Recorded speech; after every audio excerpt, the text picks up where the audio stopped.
Eu sou o Amílcar Correia e este é o P24. Porque é que os jovens estão cada vez mais misóginos. Uma pesquisa mapeou os canais que divulgam mensagens de ódio contra as mulheres no YouTube e transformaram a misoginia em um negócio lucrativo. Conteúdos com violência de gênero somam quase 4 bilhões de visualizações. Há uma crescente misoginia que se espalha pelas redes sociais. O discurso online da superioridade masculina, chamada manosfera, conduz a fenómenos como o dos incels, celibatários involuntários, incapazes de se envolverem com mulheres, mas capazes de as odiar e de fantasiar com a sua morte.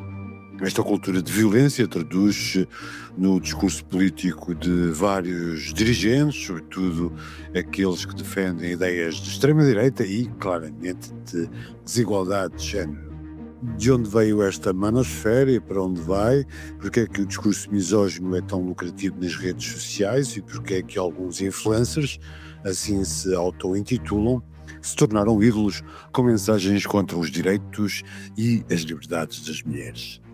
Suzanne Kaiser, autora de A Revolta do Homem Branco, dizia recentemente no Público que os homens não entendem que os seus privilégios são estruturais e sublinhava que a misoginia que existia na Dark Web está hoje no TikTok e nas outras redes sociais, o que aumentou bastante o seu alcance, ou seja, os misóginos não precisam hoje de se esconder. É sobre este tema que vamos falar com Carla Cerqueira, professora da Universidade Lusófona e especialista na investigação na área dos estudos feministas sobre média. Bem-vindos ao P24, o seu dia começa aqui. Carla Cerqueira, bem-vindo ao P24. A misoginia não foi inventada hoje, sempre existiu. Mas o que é que explica esta aparente crescente misoginia entre os mais jovens que se radicalizam, sobretudo através das redes sociais? Bem, obrigada pelo convite. Eu acho que é importante dizer que realmente nós não temos uma geração que é uma geração misógina.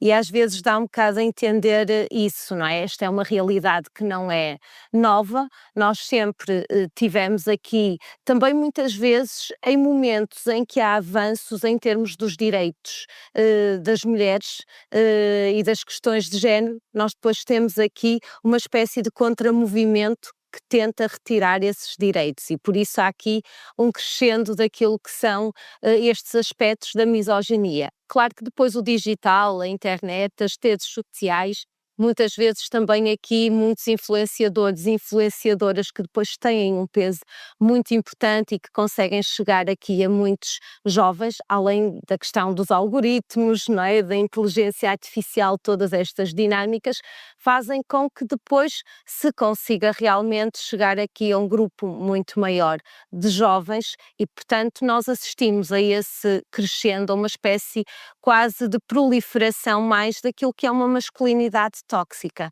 e que também não é uma novidade, mas o que nós vemos realmente a assistir é uma espécie de regressão que depois está ligada também a todos os outros aspectos da sociedade. Nós estamos aqui a falar das questões da misoginia que são centrais, mas nós poderíamos estar a falar também aqui de toda a regressão em termos de direitos de minorias sociais e que também têm essa expressão na internet e que muitas vezes não estão desligados. E permissa-me que diga isto, é que muitas vezes nós também olhamos para estas realidades como se fossem várias e desligadas, e não, elas estão interseccionadas. Muitas vezes esta misoginia, ela exerce, por exemplo, mais sobre até mulheres, mas mulheres que estão em situação de maior vulnerabilidade. Há influências que se tornam ídolos com discursos contra os direitos e as liberdades das mulheres.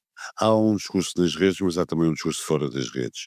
Até que ponto é que a política e toda uma deriva mais de extrema-direita pode ajudar a que isto aconteça também nas redes sociais? Sim, nós temos já até vários estudos científicos em vários contextos que nos mostram esta relação entre a proliferação dos discursos conservadores, populistas, todas estas designações que depois terão, obviamente, as suas nuances, mas estes discursos, no fundo, políticos conservadores e de que forma é que isso depois contribui precisamente para, no fundo, estes contramovimentos, estas posições contra os direitos humanos e, nomeadamente, neste caso, os direitos das mulheres e de outras expressões também aqui de género.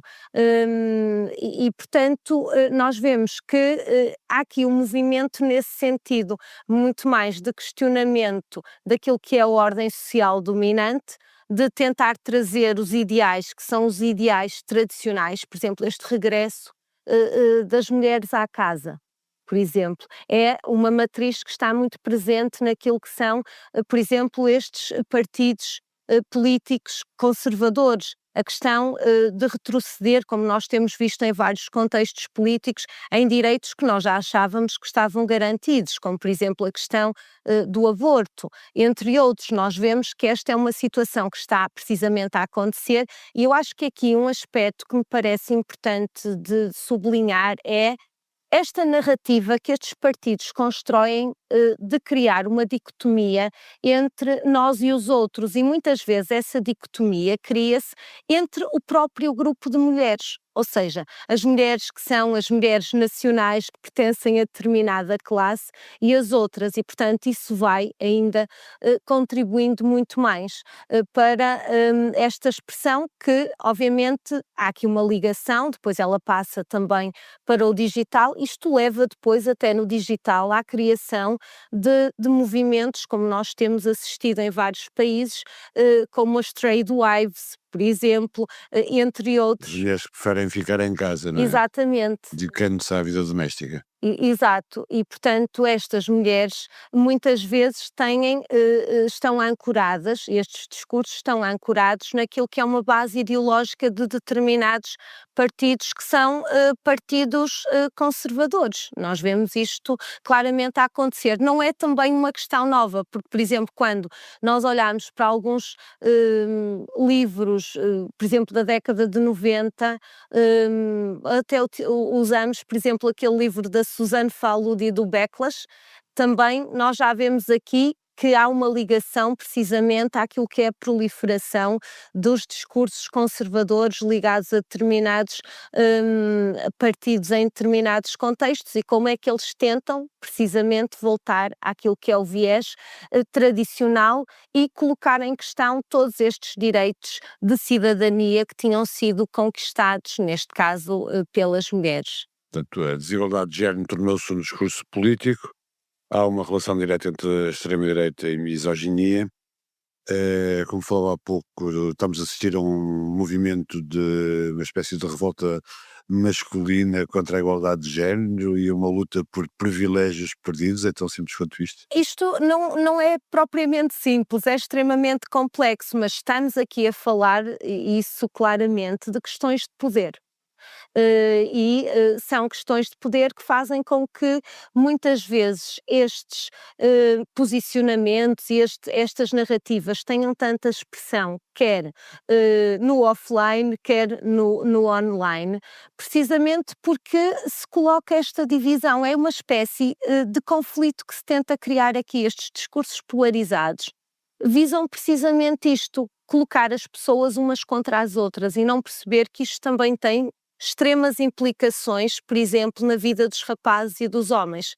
Precisamente, porque quando nós estamos a falar aqui de todas estas questões, nós estamos a falar novamente do reprimir das emoções, por exemplo, parte dos rapazes e homens, que não é uma novidade, mas que é uma questão que já se pensava que se estava aqui a avançar, a fazer algum caminho, em vários sentidos, e que agora nós sentimos que isto está a regredir novamente e que esta visão daquilo que é a agressividade, toda a tónica que está ligada a esta masculinidade tóxica, ela acaba por ter aqui um peso, uma expressão mesmo muito maior. E isto vai ser extremamente mau não só para as mulheres que estão muitas vezes a sofrer situações de violência, quer no mundo offline, quer no online, a sofrer situações de assédio, e aqui temos raparigas, temos também mulheres até que exercem cargos políticos que cada vez são mais vítimas deste discurso, mas isto também é extremamente penalizador para os rapazes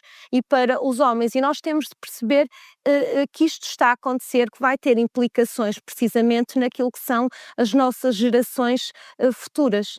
Do ponto de vista gregário, eles acabam por ser obrigados também a fazer parte da manosfera, porque se não o fizerem acabam por ser excluídos do. Sim, sem dúvida. Essa questão é uma questão muito importante, porque é este sentimento de pertença ao grupo, não é, que se cria e,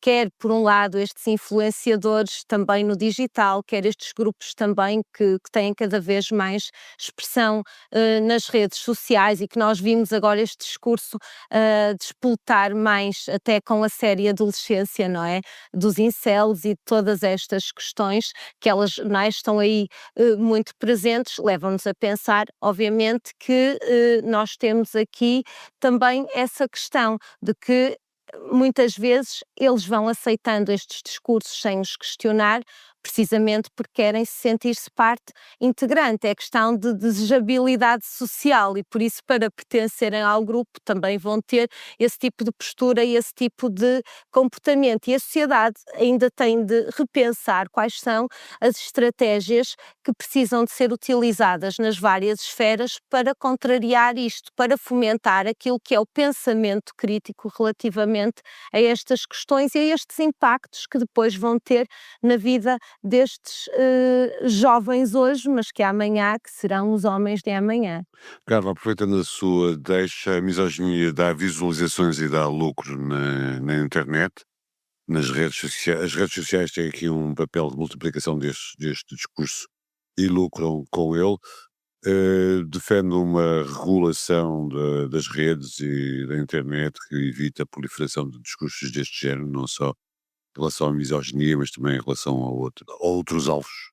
Esta questão da regulação é uma questão que tem sido muito discutida até neste campo, e que também não é propriamente muito recente. Há imensos estudos e, sobretudo, quem trabalha estas questões numa vertente de fomentar aquilo que são políticas públicas tem discutido muito a partir dessa linha.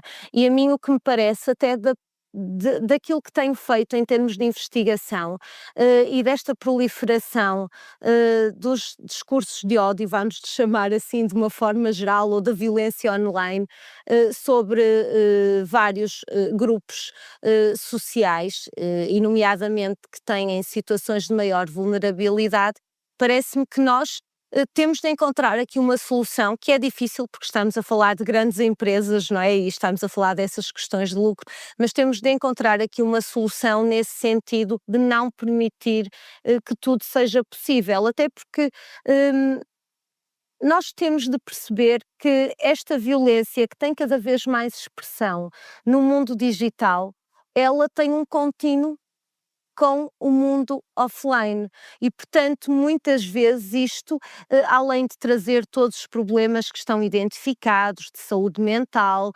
para as vítimas, de todas as questões a esse nível, isto também faz com que estas pessoas sofram precisamente fora deste mesmo contexto digital, e que estejam expostas a níveis de agressão que são muitas vezes não só do foro psicológico, mas também físico nas ruas. E portanto nós temos de encontrar aqui uma forma de regular, parece-me, de algum modo, e de não permitir esta escalada extremamente violenta que está a acontecer no mundo digital. Carla, para acabar, a violência não fica apenas atrás do ecrã, ela sai do ecrã num contexto em que é muito mais fácil emitir opiniões preconceituosas e discriminatórias, coisa que até há pouco tempo não era possível com tanta leviandade. Acha que este ambiente misógino pode contribuir para mais violência de namoro, mais violência doméstica, mais violência contra as mulheres? É isto exatamente que está a preocupar todas as pessoas que se têm dedicado e que se dedicam não só a estudar estas questões, mas que estão no terreno, que estão em movimento já há muito tempo e que veem que realmente não há aqui mudanças muito positivas naquilo que são as práticas dos jovens e das jovens. E ao mesmo tempo que está a ser feito um trabalho, e eu acho que isto é importante, tem sido feito um trabalho que já tem décadas na luta pelos direitos de igualdade, de inclusão, de equidade, de diversidade. Isto já estava com passos muito tenos. Nós víamos que esta evolução ela é sempre muito lenta e agora com tudo o que está a acontecer, estes retrocessos são muito maiores e corremos precisamente muito mais esse risco, até porque, e como bem referia, nós sentimos já em muitos contextos que estes discursos violentos contra quem se posiciona no espaço público a favor destas questões, contra, por exemplo, quem escreve até nos próprios média também, contra quem estuda dentro do campo dos estudos de género e diversidade, eles estão aí e estão a afetar precisamente estas pessoas. Nós vemos que, se olharmos para outros contextos geográficos, neste momento já não é possível, por exemplo, investigar-se utilizando determinadas palavras,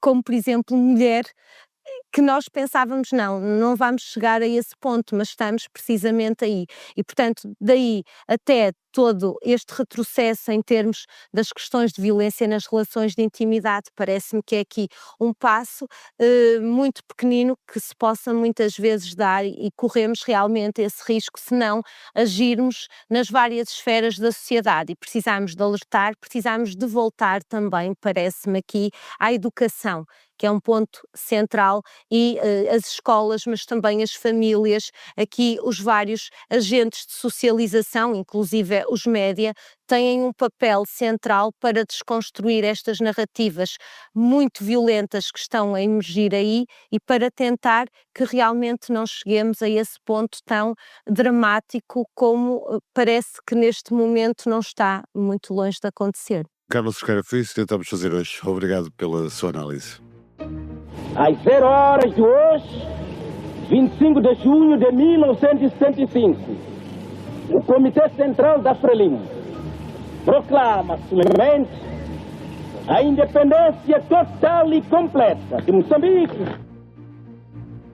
50 anos de independências, depois de mais uma década de guerra, o princípio do fim do Império Colonial Português começou com a Declaração Unilateral de Independência da Guiné-Bissau em setembro de 1973.